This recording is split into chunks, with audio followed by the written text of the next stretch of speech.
Hey guys, welcome back to my channel. Say hi to study. It's चेष्टा Washne and in today's video we will learn all about the sovereignty. जिसके अंदर हम लोग पढ़ेंगे कि sovereignty का मतलब क्या है, कुछ definitions पढ़ेंगे, sovereignty के types पढ़ेंगे, प्लस उसके characteristics भी पढ़ेंगे. So let us start without any further ado. सोबर्निटी का मतलब समझने से पहले हमें थोड़ा बहुत स्टेट के बारे में पढ़ना है. तो सबसे पहले हमें ये जाना जरूरी है कि जो J.W. ग्रेनर हैं, ये एक प्रोफेसर थे पॉलिटिकल साइंस के. इन्होंने बताया था कि political science ends and begins with the state, जिसके अंदर उन्होंने स्टेट की इंपॉर्टेंस बताई और साथ में कुछ इसेंशियल्स भी बताए. स्टेट के मेनली 4 इसेंशियल होते हैं. पहला population, territory, government and then sovereignty. अगर इन चारों को आपको डिटेल में पढ़ना है तो इसकी मैंने एक वीडियो बना रखी है, आप उसको चेकआउट कर सकते हैं, जिसके लिंक मैं डिस्क्रिप्शन बॉक्स में दे दूँगी.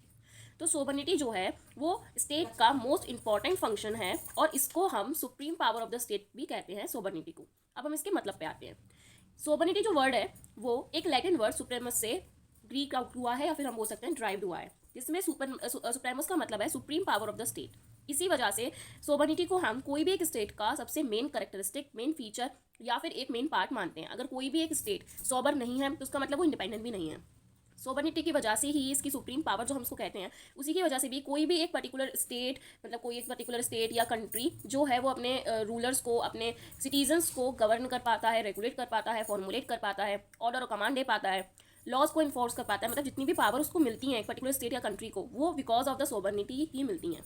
सोबर्निटी का जो रियल मतलब होता है वो होता है इंटरनल सुपरमेसी और एक्सटर्नल इंडिपेंडेंसी. इंटरनल सुपरमेसी का मतलब है कि कोई भी एक पर्टिकुलर स्टेट है वो इंटरनल सबसे सुपीरियर है. मतलब कोई भी अलग नहीं होगा. जो स्टेट हैं इसके अंदर बने हुए ये जो पार्ट्स हैं ये अपने आप ही अलग एक खुद को घोषित नहीं कर सकते, क्योंकि वो इंटरनल सुप्रीम है. ठीक है. एक्सटर्नल इंडिपेंडेंसी से मतलब है कि अगर इनका कुछ इंटरनल अफेयर चल रहा है, कुछ इंटरनल लड़ाई चल रही है, सिविल वॉर चल रही है, तो कोई भी बाहर की कंट्री आकर अपना इंटरफेरेंस इसमें नहीं दे सकती. तो सोवरेनिटी का जो बेसिकली मतलब होता है वो यही होता है, internal supremacy and external independency. अब इसके बाद कुछ पॉलिटिकल थिंकर्स हैं जिन्होंने अपना अलग अलग पॉइंट ऑफ व्यू रखा रिगार्डिंग सोबर्निटी, जिसमें से एरिस्टोटल जो कि father of the political science हैं, उन्होंने कहा कि sovereignty is the supreme power of the state. Bodin जो है उन्होंने कहा कि सोबर्निटी परमानेंट होती है, इनअलाइनेबल होती है, एब्सोल्यूट होती है और अबव लॉ होती है. मतलब इसको कोई भी तोड़ नहीं सकता. It is superior in itself. Thomas Hobbes ने बताया कि सोवरेनिटी जो है वो एब्सोल्यूट है, अनलिमिटेड है, इनअलाइनेबल है और इंडिविजिबल है.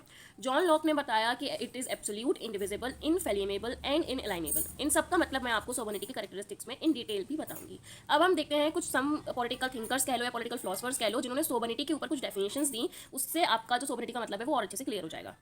डेफिनेशंस में अगर हम आगे बात करें तो सबसे पहली जो डेफिनेशंस है वो है विलकबाई की, जो कि ये बोलते हैं the sovereignty is the supreme will of the state. मतलब जो सोवरेनिटी है वो स्टेट में सुप्रीम मानी जाती है, मतलब सुप्रीम विल है वो स्टेट का.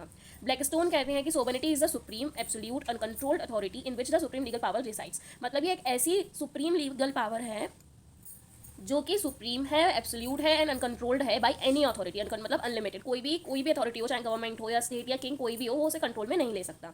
हार्लोट जेलस्की ने कहा the sovereign is a legally supreme over any individual और group and possess a supreme coercive power. मतलब सोवरेन वो है जो भी एक पर्टिकुलर अथॉरिटी हो या किंग हो, कोई भी हो, जिसके पास हाईएस्ट या फिर सुप्रीम क्योरशिप पावर भी हो. क्योरशिप बोले तो जो किसी पर अपना दबाव डाल सके. ठीक है. और वो कोई भी एक पर्टिकुलर इंडिविजुअल या फिर कई सारे इंडिविजुअल का ग्रुप उसके ऊपर हावी हो, उससे ऊपर सुप्रीम हो. ये हार्लोट जेलस्की ने कहा. ठीक है. सोवरेनिटी का मतलब मैंने आपको समझा दिया. It is the internal supremacy और the external independency.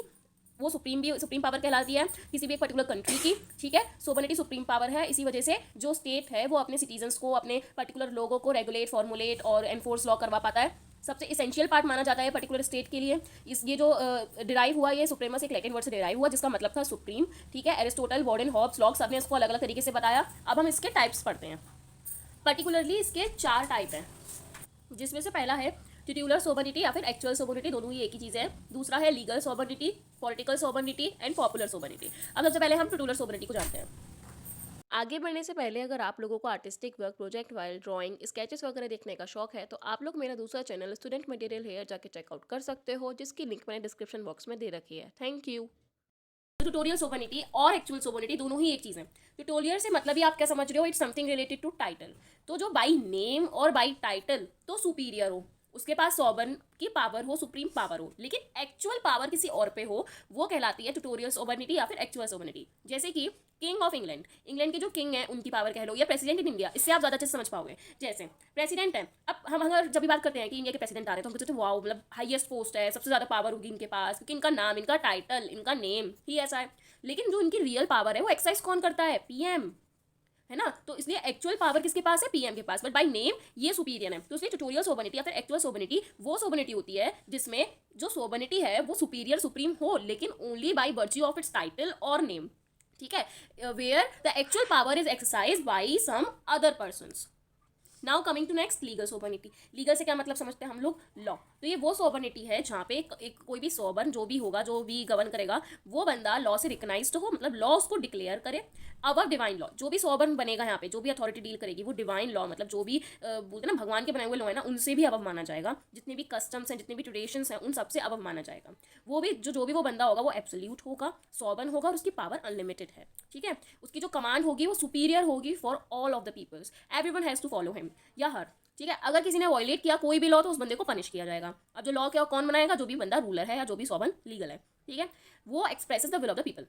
Legal sovereign expresses the will of the state, sorry people नहीं है, स्टेट। तो जो भी लीगल सोबर्न होगा वो स्टेट के विल को एक्सप्रेस करता है। आई होप लीगल सोबर्न समझ में आया, मतलब जो लॉ से अबव हो, डिवाइन लॉ से अबव हो, कस्टम ट्रेडिशन से अबव हो, उसको लॉ ने रिकग्नाइज कर रखा हो, उसकी पावर, उसकी कमांड जो भी है, जो भी वो लॉ बना रहा है, वो सब सबसे सुपीरियर माने जाए, कोई बंदा उनको नहीं तोड़ सकता। अगर किसी ने तोड़ा तो उसको पनिश किया जाएगा, प्लस उसकी पावर अनलिमिटेड है, वो एब्सोल्यूट है, और वो स्टेट के विल को एक्सप्रेस भी करता है। ये हो गया लीगल सोबर्न। अब आते हैं हम पॉलिटिकल सोबर्न पे। पॉलिटिक्स से हम क्या रिलेट पढ़ते हैं, इलेक्शन वगैरह। तो इलेक्ट्रोड मतलब जो बंदे इलेक्टेड हों। लीगल सोबर्न भी पॉलिटिकल सोबर्न के आगे कुछ भी नहीं है। पॉलिटिकल सोबर्न की बात लीगल सोबर्न को माननी पड़ जाती है कभी कभी। पॉलिटिकल सोबर्न जो है वो डेमोक्रेसी में सुप्रीम होता है, इसके ऊपर और कोई भी नहीं होता। जैसे इंडिया एक डेमोक्रेटिक कंट्री है, तो यहाँ पे पॉलिटिकल सोबर्न जितने भी होंगे, मतलब जितने भी लॉ मेकिंग प्रोसीजर में इंक्लूड होते हैं लोग, लेजिस्लेचर में जो बैठते हैं, एमएलए, एमपीज, पीएम, कैबिनेट्स, इन सबसे सुपीरियर यहाँ कोई नहीं है। अगर उन्होंने कहा किसी एक लीगल सोबर्न को कि आप ये काम करो, तो उसको वो करना होगा, ठीक है। इलेक्शन एंड पब्लिक ओपिनियन, इनको सेलेक्ट कैसे किया जाता है, बाय इलेक्शंस। उनका काम क्या होता है, पब्लिक ओपिनियन को रिप्रेजेंट करना, ठीक है। To whom legal sovereign must go, ये वो बंदा है जिसको लीगल सोबर्न को भी मानना पड़ेगा। इलेक्ट्रोड यहाँ पे लीगल सोबर्न की तरह माने जाते हैं। लेजिस्लेचर, लॉ मेकिंग पावर इनके पास होती है। लेजिस्लेचर मतलब वो बंदे, वो लोग जो कि कोई भी एक पर्टिकुलर कंट्री में, पर्टिकुलर स्टेट में लॉ बना रहे हों, पॉलिसीज बना रहे हों, उनको हम लेजिस्लेचर में इंक्लूड करते हैं। जैसे इंडिया में कौन कौन, एमपी, एमएलएज, ठीक है, कैबिनेट्स, ये सारे के सारे कौन हैं, लेजिस्लेचर के अंदर आते हैं। तो आई होप पॉलिटिकल सोबर्निटी भी क्लियर होगा। अब आते हैं पॉपुलर सोबर्निटी पे, ठीक है। देखो पॉपुलर मतलब पीपल, कुछ इस तरीके से आप याद करो। पॉपुलर कौन होगा, जो कि पीपल्स में फेमस होगा। अब पीपल्स में फेमस होने से क्या मतलब है, जो पीपल के लिए काम करेगा वही तो पीपल के लिए फेमस है। तो it's regard to the people as a moral and just. इसका काम क्या होता है कि लोग हमेशा नैतिक रहें, उनकी हर एक बात को मानी जाए, वो जो कहें उनको वो प्रोवाइड होना चाहिए। वही काम पॉपुलर सोबर्न का है, ठीक है। It is common for all the people, चाहे पीपल रिच हो या पुअर हो, वो कॉमन रहेगा सबके लिए। किसी का कोई पक्षकार नहीं होगा, किसी की तरफ नहीं जाएगा, वो सबका बेनिफिट देखेगा, पर्टिकुलर अपना बेनिफिट नहीं देखेगा, वो सबका वेलफेयर देखेगा, ठीक है। Supreme legal authority is vested on the people. उसमें पॉलिटिकल पॉपुलर सोबर्निटी में सॉरी, जो भी सुप्रीम लीगल अथॉरिटी होती है वो पीपल्स पे ही वेस्टेड होती है, मतलब पीपल्स पे ही पूरी तरीके से पावर है, कोई एक पर्टिकुलर बंदे पे नहीं है, और वो सबके गुड के लिए सोचता है बंदा, ठीक है। टिटुलर सोबर्निटी जो बाई टाइटल जिस पे पावर हो, लेकिन एक्चुअल पावर उसकी किसी और पे हो। लीगल सोबर्निटी जो लॉ रिकग्नाइज करे और वो सबसे ऊपर माना जाए, अगर किसी ने लॉ तोड़ा तो पनिश किया जाएगा। पॉलिटिकल सोबर्निटी जो ये वो बंदा है जिसका लॉफुल जो भी सोबर्निटी थी, लीगल सोबर्निटी थी, वो भी इसकी बात सुने, डेमोक्रेसी में सुपीरियर रहता है। इलेक्शन इसका काम है, पब्लिक ओपिनियन सुनना इसका काम है, लॉ बनाना इसका काम है। पॉपुलर सोबर्निटी जो लोगों को जस्ट माने, लोगों के लिए काम करे, लोगों की ही इसकी हकीकत की पावर हो। लास्ट टॉपिक इस वीडियो का, but not at the least and the most important, that is the characteristics of sovereignty. 6 characteristic mainly हम पढ़ते हैं, जिसमें से पहला है एब्सोल्यूट एंड अनलिमिटेड पावर। मतलब सोबर्निटी जो है वो एब्सोल्यूट है और अनलिमिटेड। अनलिमिटेड आप समझ ही गए होंगे। सोबर्निटी का मतलब क्या है, एक्सटर्नल एंड इंटरनल इंडिपेंडेंसी। इसका मतलब क्या हुआ कि वो जो भी एक पर्टिकुलर स्टेट सोबर्न है वो इंटरनल भी फ्री है, एक्सटर्नल भी फ्री है, ठीक है। तो अनलिमिटेड तो पावर उसके पास है वही। एब्सोल्यूट से मतलब है और कोई बंदा आके उसकी पावर नहीं छीन सकता। इनअलाइनेबल मतलब कोई भी एक, ये देखो ये स्टेट है, ये सोबर्न है, अब इसको मैं 2 अलाइंस में नहीं बांट सकती, वरना सोबर्निटी का मतलब भी क्या हो गया। सोबर्निटी का मतलब क्या है, एक्सटर्नल सुप्रीमेसी मतलब बाहर का आके कोई इसमें इंटरफेयर नहीं कर सकता। इंटरनल इंडिपेंडेंसी मतलब कि इंटरनली भी इसको हम अलग अलग ऐसे ऐसे नहीं कर सकते। तो इनअलाइनेबल है मतलब हम इसको डिफरेंट डिफरेंट अलाइंस में, बोलते हैं भागों में नहीं बांट सकते। सेम बात इनडिविजिबल, इसको मैं डिवाइड भी नहीं कर सकती, चाहे वो पर्टिकुलर पार्ट्स में हो या पावर को मैं अगर जैसे जो भी पावर हमारे पास है, जैसे लॉ को एनफोर्स करना, रेगुलेट करना, फॉर्मुलेट करना, कमांड देना, ऑर्डर बनाना, लॉ बनाना, इन सब पावरों को भी अगर मैं डिवाइड कर देती हूँ तब भी वो सोबर नहीं कहलाएगा, ठीक है। तो इनडिविजिबल है, उसको मैं डिवाइड भी नहीं कर सकती। इनअलाइनेबल है, पर्टिकुलर किसी अलाइन में मैं उसको नहीं बांट सकती। एब्सोल्यूट है, कोई और उसे नहीं छीन सकता। अनलिमिटेड है, जितना चाहे उतना हम उसको एक्सरसाइज कर सकते हैं।